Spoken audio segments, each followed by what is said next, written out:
We're in Rock Island. We're here in Brad's kitchen. Brad, thanks for letting us use the kitchen. No, no problem.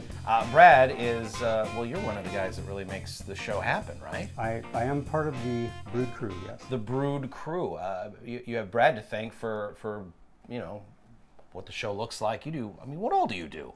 I should really find this stuff out at some point. Yeah, It's weird to be finding out here live on television. It's kind of a need to know. I mean, you film, you edit, you put it all together. Right. In a way, you're kind of like a brewer, but for TV. Yeah, you could say that. I have said that. You just said that. So we're here in Rock Island in Brad's kitchen, and this is something we've wanted to do on the show for years, and we're finally doing it because, Brad, you have made a purchase. Yes. This is Mr. Beer. We thought on this National Big Brew, National Homebrew Day, we thought, why not get started ourselves? And this Mr. Beer kit has everything that we need, I'm told. It does. Everything that we need to make our own beer. Except the water. Except the water. So this is, you haven't used this in a while. I had to dust this off for this show, yes. Okay, so there might be an off flavor of dust in the beer. There might be, you know, you hear about the wild yeast? Yeah, right. There might be some in that kit. Well, this should be exciting. When you order the kit, it comes with the extract. See, I would assume these were peanuts. It does kind of look like peanuts. Right? So this is hopped malt extract. Yep. And then this is booster. This will raise the alcohol content of the beer. And the beer we're making is a Bavarian Weiss beer. So you get this Brewmax booster and it'll boost it by like 1.5 on the ABV. Yeah, it'll top out at like 5. What if we put like 12 of these in the beer? We're not going to do that. We're not. No. Yeah. But what if we did? But we shouldn't. I'm sorry. So if you pop the lid off of that, okay, which, you'll find. May I? You may. Wait a minute. Is a snake going to come out of this thing? Maybe. Fool me once, Brad. Shame on me. Okay, here we go. This is. I actually had to. Oh, you've already. Oh, look at that. That's your yeast. So this is the yeast. Yes. This is what will be doing all of the work. Yes. Looks like something you put on your ramen noodles. It kind of does. Right. Yeah. And then. And then that's the. And this is the no rinse cleanser. No rinse This is cleanser. how we will be sanitizing. Excellent. So if you want to tear that open, okay, I will get some water, some warm water. Okay. So we'll come back over here. Right. Now you want to pour about half of that. Okay, so this is 41 grams. So I'm going to do 20.5 grams of the sanitizer. Okay. Say when. When? And once it's all dissolved, you can put all of our utensils in the fermentation barrel. So we're going to clean the utensils in the fermentation barrel. You know, Brad, all the brewers we've been to, I've never seen them do this. Oh, yeah. Then I'm going to kind of swish everything around in here. Okay. It might leak out the lid because the lid is vented for when it's fermenting so that it doesn't explode. Oh, yeah, good call. You don't want a bomb in the kitchen. Right. Pale golden color with a subtle fruity flavor and a soft clove palate. This is a favorite beer of Bavaria, southern Germany.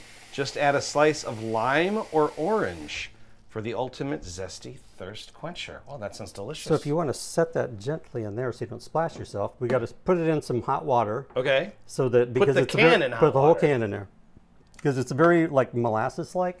Okay. So it's thick. So this will make it a lot easier when we go to pour it out. In the meantime, we're going to turn on our water, get our water going, and we're going to add the brewer or the booster. The booster goes into the water. Right. Okay. You have water poured already? I have. I did pre-pour 4 cups of water. Okay, well that seems kind of like cheating, but okay. All right, Brewmax booster going in the water. Oh boy. When we do open that, if you would like to taste it. No, I'm guessing I don't want to taste it. No, actually I have. It's not. Really? No, it's not. I mean, I wouldn't put it on my pancakes or anything. Okay. So you're boiling it now?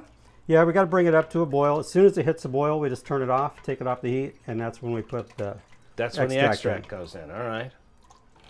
It's a good idea to let it sit in that hot water because otherwise it would be impossible to get it out of there, huh? It is. Taste? Give it a taste. It's kind of like a caramelly, molassesy. Yeah. Oh, I dig that. Just goes right in here, huh? Yep, just pour it on in. Oh, look at that. That's marvelous. That, oh boy. You know, if I was watching this show with the sound down and I didn't know it was brewed, I think it was just two fellas in a kitchen making candy. Kind of a good name for a show, actually. Stay tuned at 6:30 for our new show, Two Fellas in a Kitchen Making Candy. All right? All right. You can just throw that back over there and we'll give this a stir. We're going to put a gallon of cold water in. Okay. Then we're going to put the hot wort in. 1 gallon of cold water, then the wort. And then we'll fill it back up to the top mark on the back. Okay. Which will give us approximately 2 gallons. Right on. I guess we'll know from the side of We'll the see if I can keg get here. this in here without. Oh, look at him go. Yeah, it looks like about a gallon. Now the fun part. Now the fun part. Dumping this really, really hot stuff Okay. Into the keg. into the keg. All right. Do you have like a funnel or something, or? You would think. All right. Here goes nothing. I've never done this before. Brilliant. Absolutely brilliant. All right. So now what I'm going to do is fill this back up with some tap water, Right? and then we'll top it off, Okay. and then we'll put the yeast in. This is where the directions say to whisk. Whisk. We will use the whisk Okay, brilliant. to get it aerated. So now if you want to take that packet of yeast, This and- is our and- yeast. and snip the top off, and actually we Okay. don't stir the yeast in, No, we just pour it right on top, there's no stirring. leave it alone. Okay. And our little thermometer here is showing that we're at a good temperature. Ideal temperature for pitching the yeast, yeah? Yep, so you literally just pour it in. They're going to do all the work for us. Isn't that marvelous? Here we go. Ready? I feel like we should say a prayer or a little poem in honor of the occasion. Here's Down the hatch, boys. Here's mud in your eye. Look at that. Oh, boy. All right. Look at that. It just sets right there on the top. Huh? Yeah. And now that yeast is going to get to work doing all the work for us.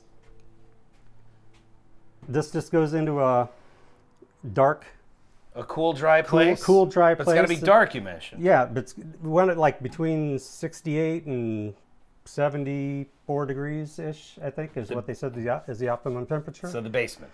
So it'll sit there for 10 to 14 days, and then it goes into the bottle. So that's all there is to the brewing part of it. I can go over and show you what we do when we bottle. We're not bottling this right now, obviously, but I can show you the different options for bottling. Let's do that now. Let's All go right. bottle.